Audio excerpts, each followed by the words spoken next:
কানা নাকি? দেখে যেতে পারিস না? অন্ধই আমি ভাই। আরে আরে ভাই, সরি আরে, সরি, আমার লাঠি। আমি বুঝতে পারিনি। আপনার এইভাবে বাইরে বেরোনো উচিত নয়, আপনার আঘাত লেগে যেতে পারে তো। ক্ষমা করবেন, আমায় আর একটু সচেতন হতে হবে। ঠিক আছে ঠিক আছে, সাবধানে যাবেন। আগে আগে। আপনি যেতে পারবেন না? আমি ছেড়ে দিয়ে আসবো। না না, আমি চলে যাব। ঠিক আছে। Thank you.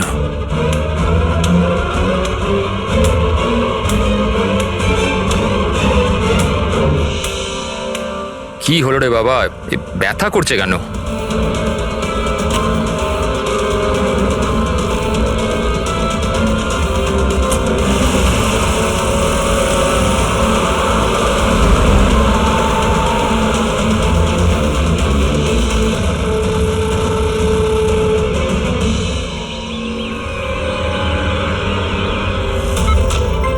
কিচ্ছু হবে না, কিচ্ছু হবে না তোমার। তুমি তুমি তুমি স্থির থাকো। পা ধরো, পা ধরো। Doctor, injection fast, quick. Doctor, injection দাও তাড়াতাড়ি।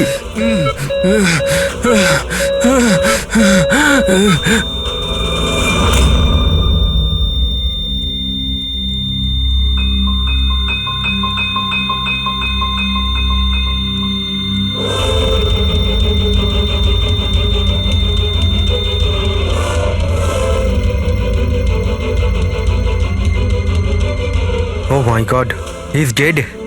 আর এনার মৃত্যু ন্যাচারালও নয়। এবার কি? আমি জানি প্রিয়া, ইটস এ মার্ডার। আমি ডক্টর সালুখেকে এই কেসের ব্যাপারে সব কিছু বলে দিয়েছিলাম।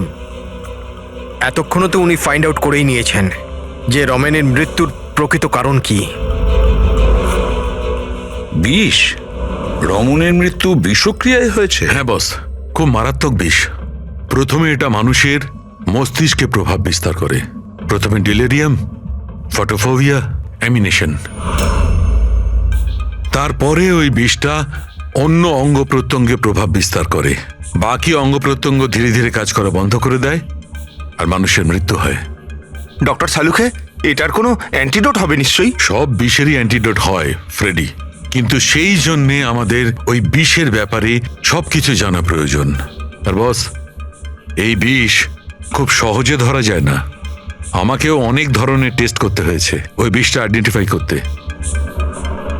স্যার, বীজ দিয়ে মারা আলাদা কথা, কিন্তু এমন বীজ দেওয়া যাতে এইভাবে ছটফট করতে করতে মরবে, এটা কিরকম চমকে যাওয়ার মতো কথা না স্যার? সে যেই হোক, এতটাই ঘৃণা করতো রমনকে যে ও ওকে এরকম সাংঘাতিকভাবে মেরে ফেললো। বুঝে উঠতে পারছি না কে হতে পারে, কে হতে পারে। যে কেউ হতে পারে স্যার। স্যার, ওই রমেনের জুয়োর নেশা ছিল। ক্রিকেট, রেসকোর্ট, সাট্টা, সব রকমের জুয়া।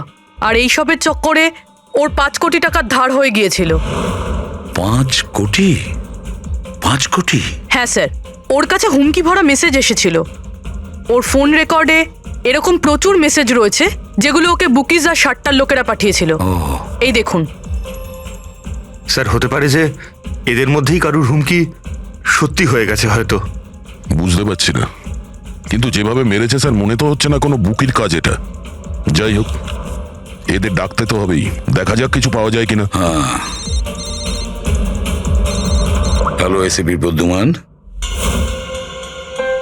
আচ্ছা, ঠিক আছে।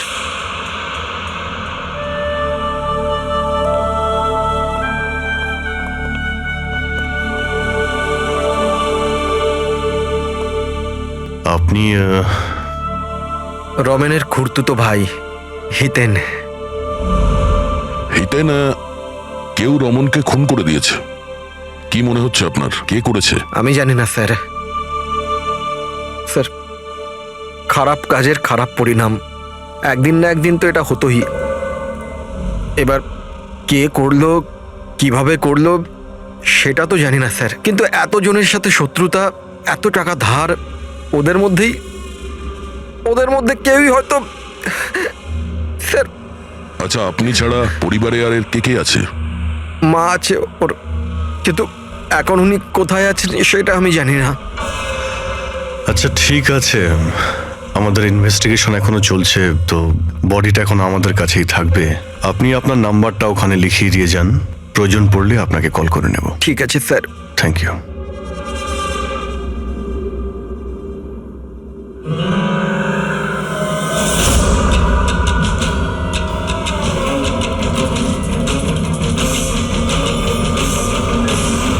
মনে হচ্ছে এতটা দুঃখ পাইনি যেটাও দেখাচ্ছে।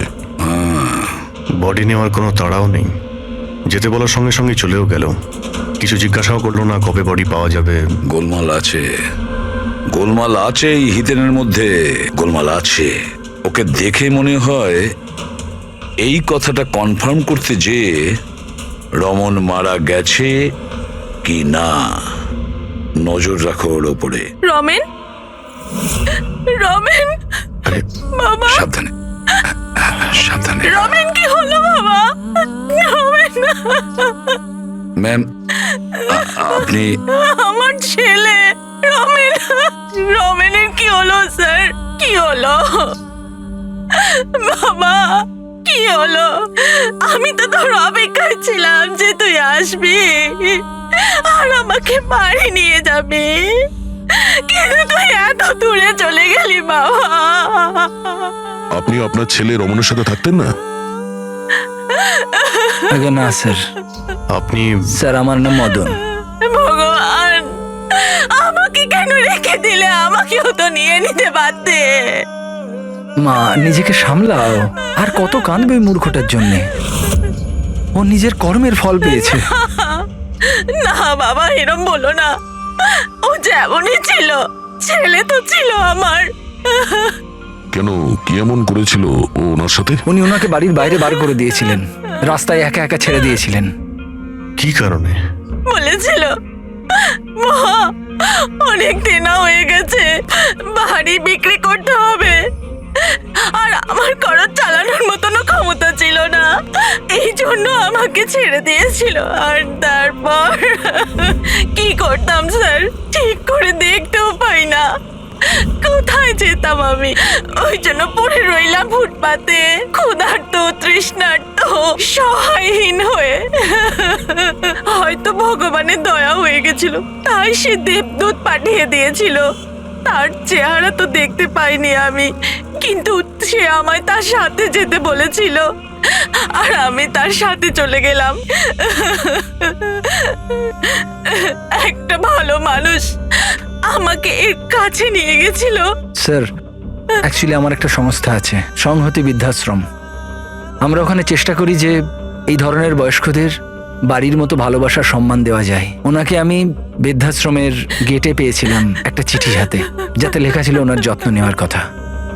আর ওই দিন থেকেই সংহতি বৃদ্ধাশ্রম ওনার বাড়ি হয়ে গেছে। আজ সকালে ল্যান্ডলাইনে ফোন এলো যে ওনার ছেলের মৃত্যু হয়ে গেছে। ব্যাস, উনি তখন থেকেই কাঁদছেন। আসলে মা তো। আমি আপনাদের কাছে অনুরোধ করছি, এর হত্যাকারীকে ছাড়বেন না স্যার, অবশ্যই শাস্তি দেবেন স্যার, অবশ্যই শাস্তি দেবেন।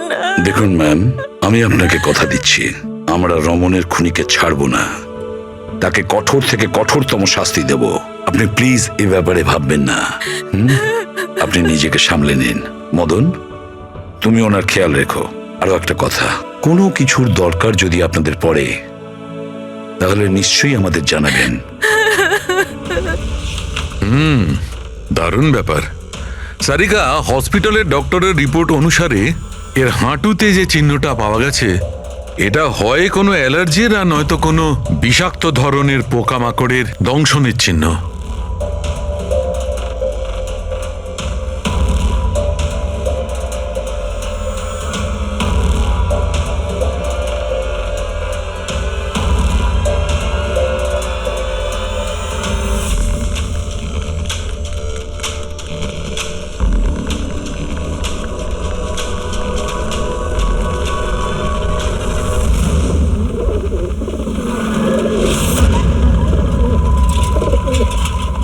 স্যার, এই হিতেনের হাবভাব কিন্তু ভালো ঠেকছে না।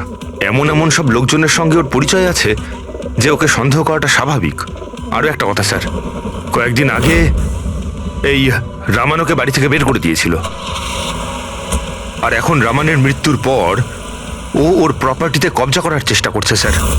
স্যার 1 মিনিট এদিকে আসবেন প্লিজ। স্যার আমি ওর স্কিনে না কিছু অদ্ভুত জিনিস দেখছি।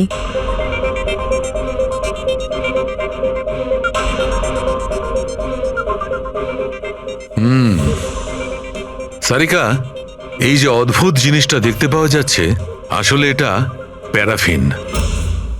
প্যারাফিন? আরে তার মানে ওই বিষটা ওর থাইতে ইনজেক্ট করা হয়েছিল? করা হয়েছে, ওই বিষটা এর থাইতেই ইনজেক্ট করা হয়েছে। তাহলে মোম কোথা থেকে এলো? মোম কোথা থেকে এলো?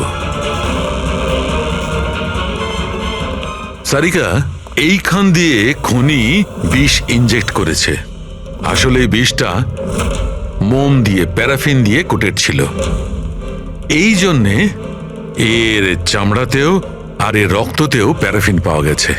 কারণ খুনি চায়নি যে এই বিষটা ওর শরীরে গিয়ে খুব শিগগিরই কাজ শুরু করুক, সেই জন্য ও এটাকে কোট করে দিয়েছে। আর এই যে বিষটা এসকামাইন, এটা একটা বায়ো পয়জন, জৈবিক বিষ। খুনি সেটা মোম দিয়ে কোট করেছে, এর শরীরে ইনজেক্ট করেছে, আর তারপর মোমটা এর শরীরের উত্তাপে গলতে শুরু করে দিয়েছে, আর বিষটা এর শরীরের মধ্যে গিয়ে নিজের কাজ শুরু করে দিয়েছে। তার মানে এই বিষটা কোনো লিকুইড ফর্মে নয়, বরং প্যালেট মানে ছোট গুলির আকারে এর শরীরে প্রবেশ করানো হয়েছিল। এক্স্যাক্টলি।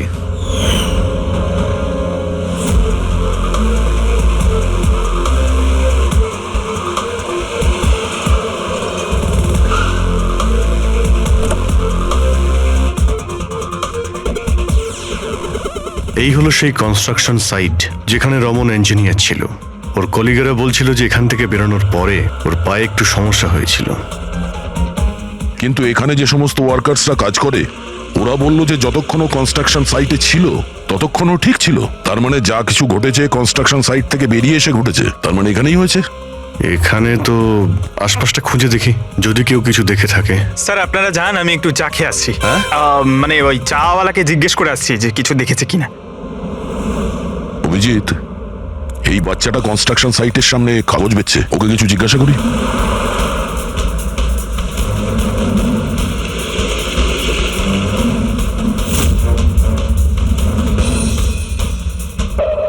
কি নাম বাবা তোমার? চুটকি। ছুটকি। আচ্ছা তুমি এটা দেখো তো, এটা এই ছবিটা ভালো করে দেখো, দেখো তো তুমি একে চিনতে পারছো কিনা। হ্যাঁ, এই লোকটা তো আমার কাছ থেকে খবর কাগজ কিন্তু 3 দিন ধরে আসছে না। তাহলে 3 দিন আগে তুমি এই আঙ্কেলকে এখানে দেখেছিলে? হ্যাঁ, একটা লোকের সঙ্গে ধাক্কা খেয়েছিল, ওনার চোটও লেগেছিল। ওই লোকটা কেমন অদ্ভুত ছিল। অদ্ভুত? অদ্ভুত মানে? আবে অন্ধ নাকি, দেখে যেতে পারিস না? অন্ধ আমি ভাই।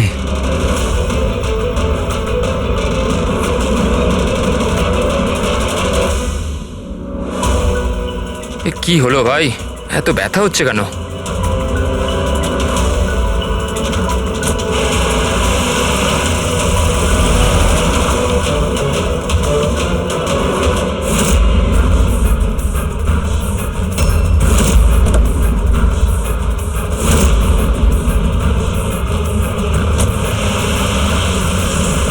তার মানে ও অন্ধ ছিল না, ওই হামলা করেছিল রমনের ওপর।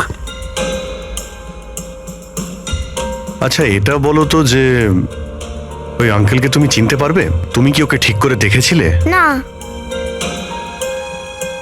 আচ্ছা ওই গাড়ির নাম্বারটা মনে আছে? না আঙ্কেল, ওই আঙ্কেলকে গাড়ি চালাতে দেখে আমি অবাক হয়ে গেছিলাম, এই জন্য গাড়ির নাম্বার মনে নেই। কিন্তু কি হয়েছে আঙ্কেল? ইঞ্জিনিয়ার আঙ্কেল ঠিক আছে তো? না বাবু, ওর কিছু হয়নি, ও অন্য কোনো কনস্ট্রাকশন সাইটে চলে গেছে, এখনো এখানে আসবে না। Thank you. হ্যাঁ, তুমি এখন নিউজ পেপার বিক্রি করছো, তুমি স্কুলে যাবে না?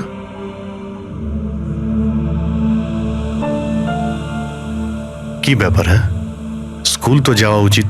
আর তুমি তো খুবই ইন্টেলিজেন্ট মেয়ে, অ্যাকচুয়ালি প্রত্যেক বাচ্চারই স্কুলে যাওয়া উচিত, আর তোমারও যাওয়া উচিত। কিন্তু স্কুল যাওয়ার জন্য অনেক টাকা দরকার না আঙ্কেল? আমার কাছে টাকা নেই। বাবু যদি তোমার পয়সা দিতে না হয় তাহলে তুমি স্কুলে যাবে? হ্যাঁ আঙ্কেল, আমি নিশ্চয়ই যাব, আমার পড়তে খুব ভালো লাগে।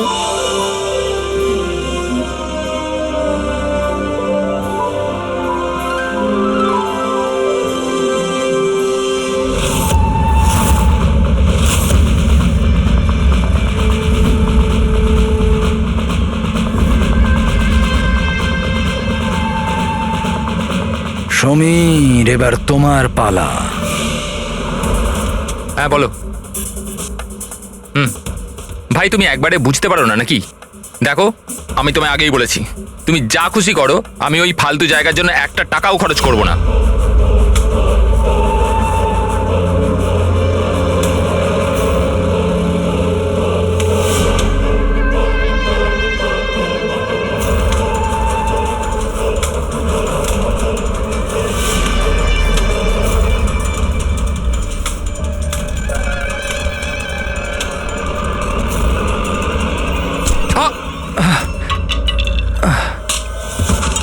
ওই দেখতে পার, আমার আমার লাঠি। Sorry sorry sorry sorry sorry I am sorry এই তো লাঠি। I am sorry, extremely sorry. আপনার কোথাও লাগেনি তো? আপনি ঠিক আছেন তো? আমি আপনাকে কোথাও ছেড়ে দিই? না না, আমি ঠিক আছি, আমি চলে যাব। আপনি আপনি ঠিক আছেন তো? হ্যাঁ, আমি আমি আমি আমি ঠিক আছি। আপনি সাবধানে যাবেন। হ্যাঁ ঠিক আছে, আপনি সাবধানে যাবেন। ওকে, থ্যাংক ইউ।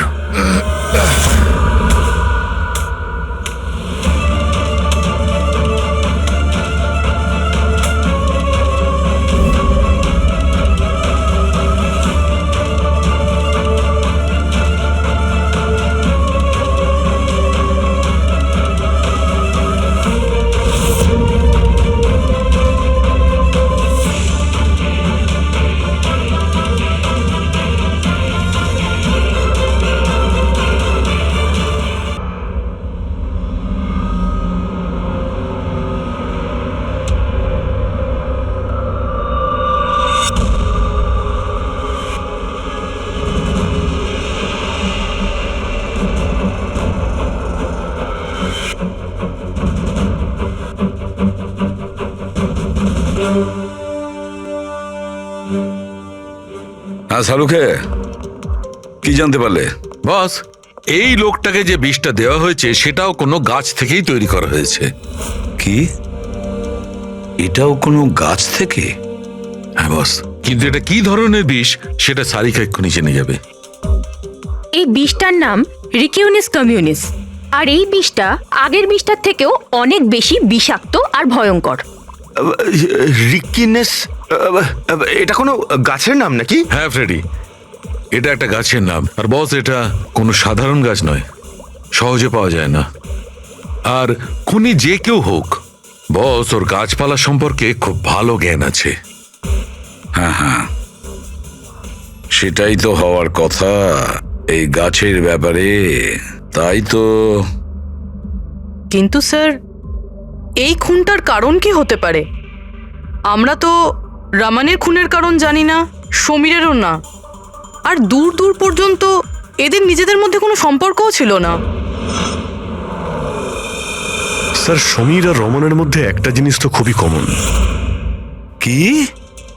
মাই গড, তাহলে এটাই সেই সূত্র যেটা সমীর আর রমনকে যুক্ত করে? তাহলে কি দুজনে একই ভুল করেছে? হ্যাঁ স্যার, রমনের মতো সমীরও তার বুড়ো ক্যান্সার আক্রান্ত বাবাকে বাড়ি থেকে বের করে দিয়েছিল। ওদের ব্যাপারে জিজ্ঞাসাবাদ করতে গিয়ে আমাদের এমন একজনের সঙ্গে আলাপ হয়, যিনি সমীরের বাবাকে খুঁজতে সাহায্য করলেন আর এই কেসটার একটা দিকও খুলে দিলেন। সে কে? স্যার, ইনি doctor Dinesh. Hello sir. Cancer সেন্টারের এইচওটি। সমীরের বাবার চিকিৎসা উনিই করছিলেন। ডক্টর দীনেশ, একটা কথা আমাকে বোঝান। সমীর যখন তার বাবাকে বাড়ি থেকে বের করে দেয়, তাহলে সমীরের বাবা, মানে বলতে চাইছি সমীরের বাবা আপনার ওখানে কিভাবে পৌঁছলো ক্যান্সার সেন্টারে? কেউ ওনাকে হাসপাতাল পৌঁছে দিয়েছিলেন। আমি হাসপাতাল পৌঁছেছিলাম যখন আমি ওনাকে দেখলাম একটা চেয়ারে বসে কিছু বিড়বিড় করছিলেন, হাতে একটা খাম ছিল। আমি জিজ্ঞেস করলাম, আপনি কে? কিন্তু উনি কিছু মনে করতে পারলেন না। আমি ওনার হাত থেকে খামটা নিলাম। টাকা ছাড়াও একটা চিঠিও ছিল, তাতে লেখা ছিল উনি ক্যান্সারের পেশেন্ট, আর আমরা যাতে ওনাকে এখানে ভর্তি করিয়ে চিকিৎসা শুরু করি। অ্যাডমিশনের জন্য যে টাকাটা লাগবে সেটা খামের মধ্যে আছে, আর চিকিৎসার যা খরচ সেটা হাসপাতালের অ্যাকাউন্টে ট্রান্সফার হয়ে যাবে। ওনার বয়স আর অবস্থা দেখে আমি ওনাকে অ্যাডমিট তো করে নিলাম, কিন্তু আমি চিন্তায় ছিলাম যদি টাকাটা না পাওয়া যায়। কিন্তু ভগবানের অনেক কৃপা, পরের দিনই চিকিৎসার সমস্ত টাকা 10 লাখ টাকা হাসপাতালের অ্যাকাউন্টে ট্রান্সফার হয়ে গেছিল। 10 লাখ টাকা? কে কি ট্রান্সফার করেছে? স্যার 100% খুনই করেছে। স্যার, ব্যাংক ডিটেলস থেকে জানতে পারবো।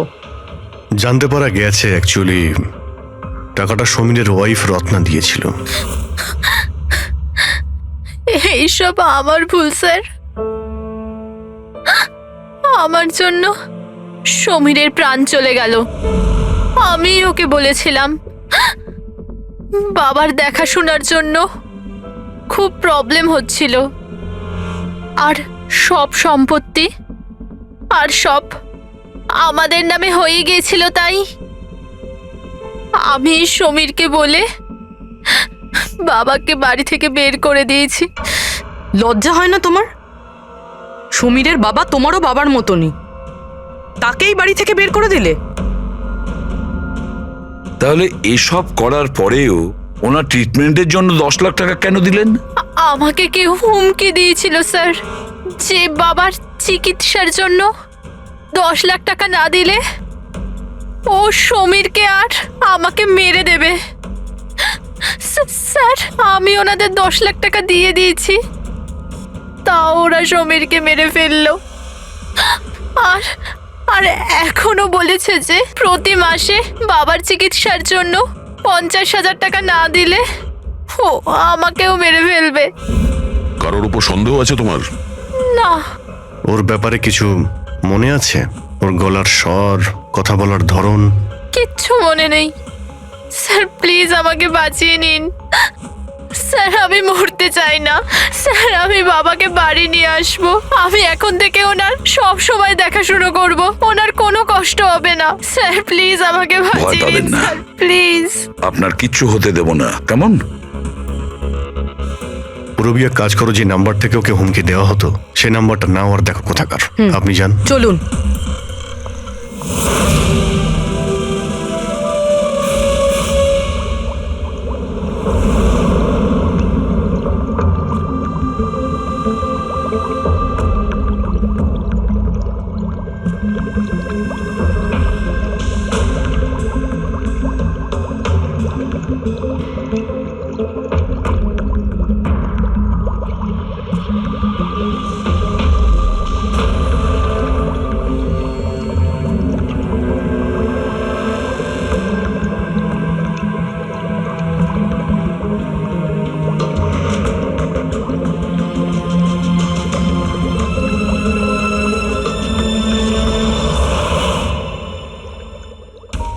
স্যার, আমরা এতগুলো অ্যান্টিডোটস বানিয়েছি, কিন্তু এটার কি নিশ্চয়তা আছে যে খুনি এর মধ্যেই কোনো একটা বিষ ব্যবহার করবে? এবার আর যাই করি, আমরা খুনির মাথার ভেতরে তো আর ঢুকতে পারবো না। তোমার কথাটা একদম ঠিক সারিকা, কিন্তু একটা কথা ভাবো, খুনি এই গাছগুলো থেকে বিষ বার করে ব্যবহার করছে। এই গাছগুলো থেকে আগেরটা থেকে আরো বেশি বিষাক্ত প্রত্যেকবার। আমাদের সব সময় প্রস্তুত থাকতে হবে। জানি না পরের বার কোন ধরনের গাছের বিষ কাকে প্রয়োগ করবে, জানি না কার ওপর, কবে, কখন, কোথায়, কোন ধরনের গাছের জানা নেই।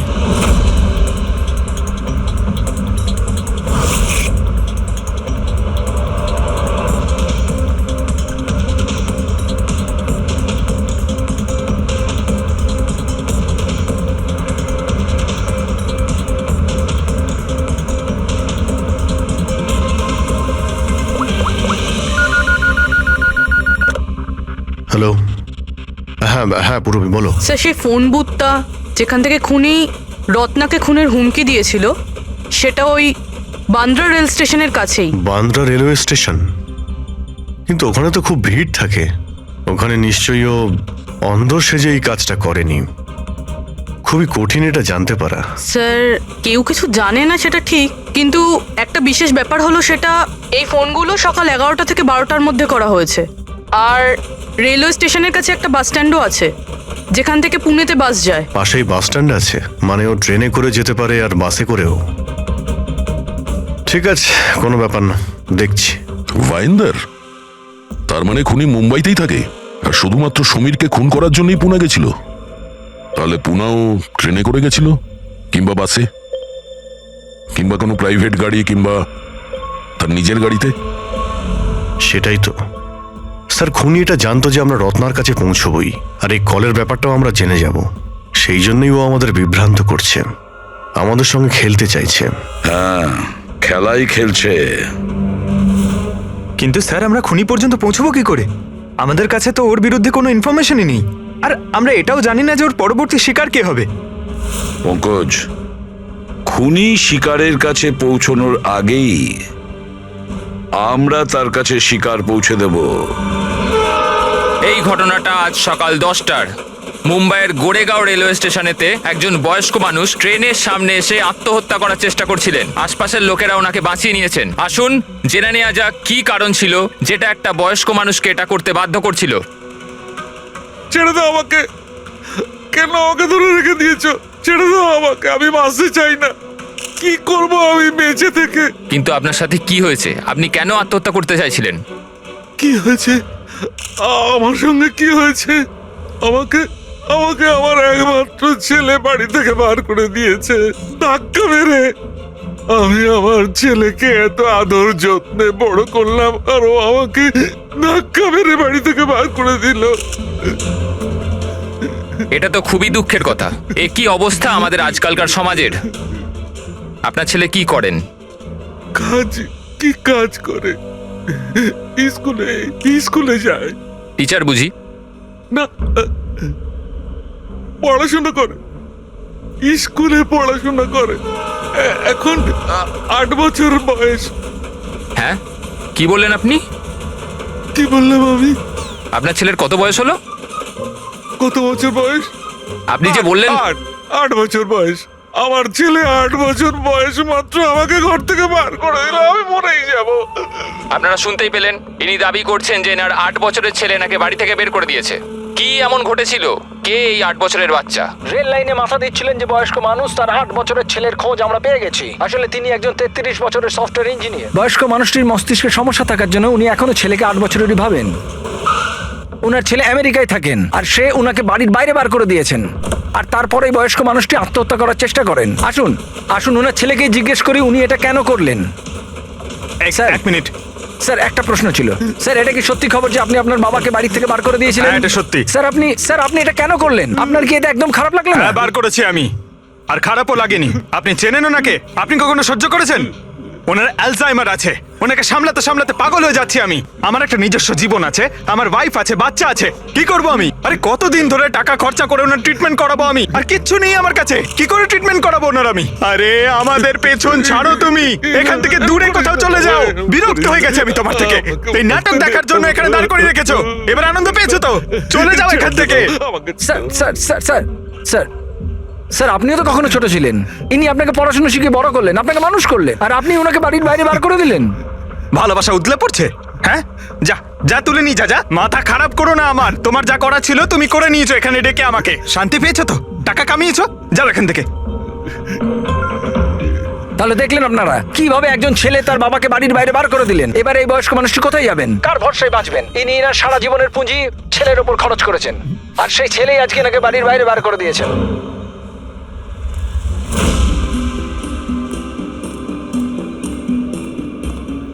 সুন্দর সুন্দর বেলুন আছে, বাড়ির বাচ্চাদের জন্য নিয়ে যান। বেলুনওয়ালা এসে গেছে, বেলুনওয়ালা। এই যে ম্যাডাম, বেলুন বেলুন নিয়ে নিন, নিয়ে যান। হ্যালো, বেলুন বলবেন, বেলুনওয়ালা। বেলুন বেলুন নিয়ে যান, বেলুন। বেলুন নেবে নাকি বাবা? বেলুন নিয়ে যাও। নেবে বেলুন? বেলুন বেলুনওয়ালা, বেলুন বেলুন নিয়ে যান।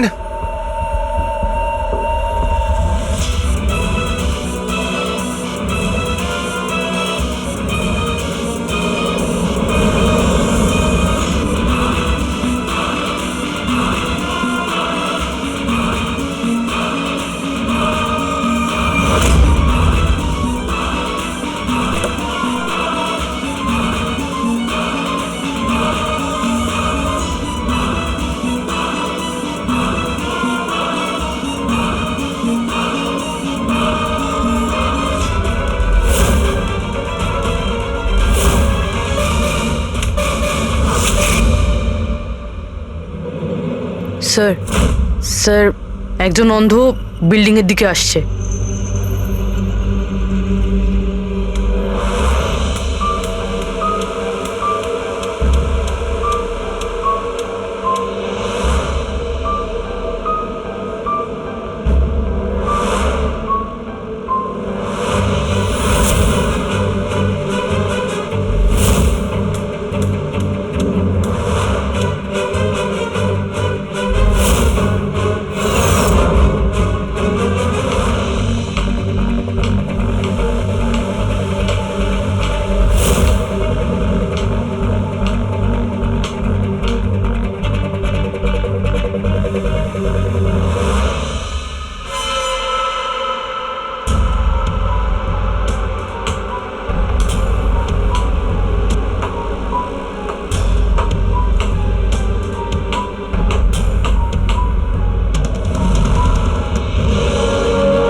এতগুলো লোক? হ্যাঁ তাই তো।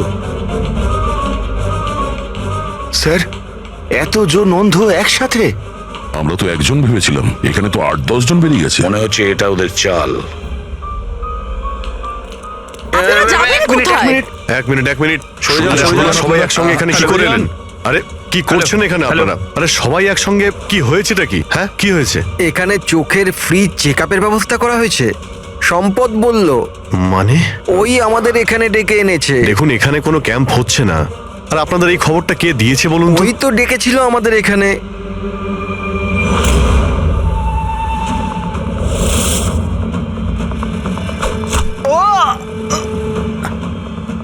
পঙ্কজ পঙ্কজ পঙ্কজ পঙ্কজ, আরে ওই তো, ধরো ওকে। চলো কি হয়েছে পঙ্কজ? পঙ্কজ।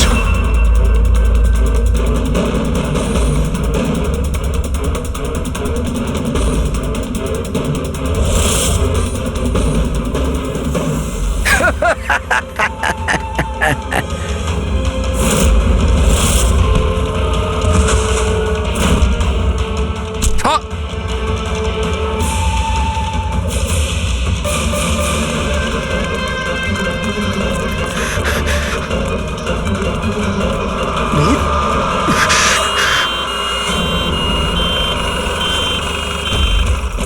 এসো এসো, তাড়াতাড়ি এসো। পঙ্কজ তোর কিচ্ছু হবে না। কিচ্ছু হবে না। পঙ্কজ একে অ্যাম্বুলেন্সে নিয়ে যাও।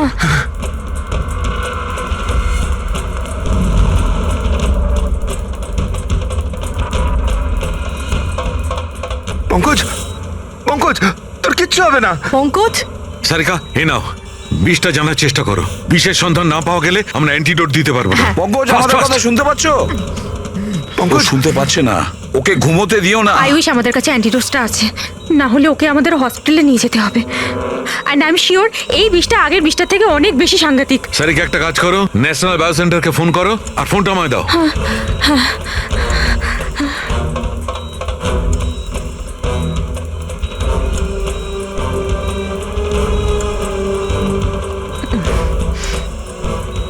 Pankaj, don't worry Pankaj.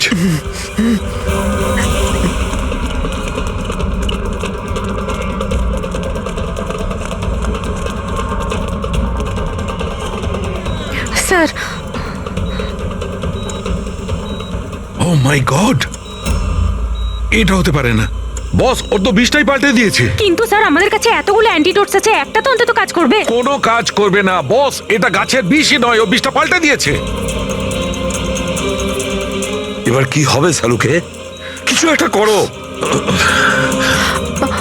Pankaj Pankaj keep breathing, সব ঠিক হয়ে যাবে। হ্যাঁ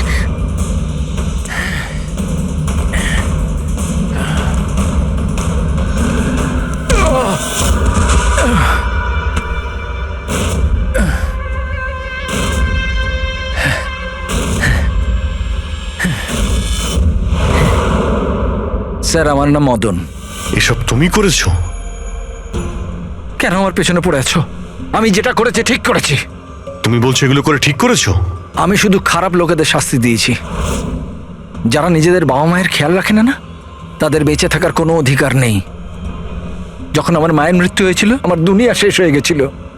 ওই সময় তখন থেকেই আমি এই সংহতি বৃদ্ধাশ্রমে শুরু করেছি। স্যার ওখানে যত বয়স্ক বাবা মা আসেন না, সব তাদের সন্তানের কাছে অত্যাচারিত। এটা দেখে আমার মাথায় রক্ত উঠে যায়। আমি সেই সময় সিদ্ধান্ত নিই যে এই সবগুলোকে আমি শাস্তি দেব। সেই জন্য এদের মেরে দিই। আমি কি ভুল করেছি? আমি কিছু করুন স্যার, কিছু করুন স্যার।